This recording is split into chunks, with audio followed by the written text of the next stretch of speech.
الحمدللہ رب العالمین والصلاة والسلام علی سید المرسلین اما بعد فاعوذ باللہ من الشیطان الرجیم بسم اللہ الرحمن الرحیم۔ ایک سوال پوچھا گیا کہ ایک ملک کا رہائشی اگر دوسرے ملک میں جہاں پر قربانی کے جانور سستا ملتا ہو تو وہاں پر اگر قربانی اپنا کسی کو وکیل بنا پھر پیسے بھیج دے وہاں پر قربانی کروانا چاہے، آیا ایسا کرنا جائز ہے یا نہیں ہے؟ تو دیکھیں، واجب تو اس کا ادا ہو جائے گا، لیکن افضل یہ ہے کہ یہاں پر کرے، کیونکہ یہاں پر وہ مہنگا ہوگا جانور، تو سب سے زیادہ قیمتی جانور لے کر یہاں پر کرے تو اس سے کیا ہے، افضل یہ ہے۔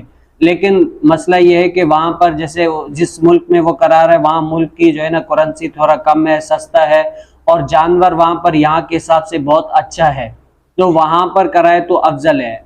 اور اس میں جو سب سے زیادہ مسئلہ یہ ہے کہ جہاں پر بھی کرا رہا ہے پیسوں کے اعتبار سے بھلے کم اوپر ہو، لیکن جو جانور ہو نا وہ فربا ہو، وہ اچھا ہو۔ اگر وہاں کے مقابلے میں اگر کراتا ہے، وہاں کا جانور اچھا ہے، فربا ہے، گوشت بھی اس کا اچھا ہے، تو اگر وہاں پر کرائے گا تو اچھا یہ ہے، افضل یہ ہے کہ وہاں پر کرائے۔ اور وہاں پر جانور اچھا نہیں ملتا، بس قیمت کے لحاظ سے کم ہے، اور یہاں پر جانور اچھا ملتا ہے، قیمت کے لحاظ سے زیادہ ہے، تو اس کو افضل یہ ہے کہ یہاں پر کرائے۔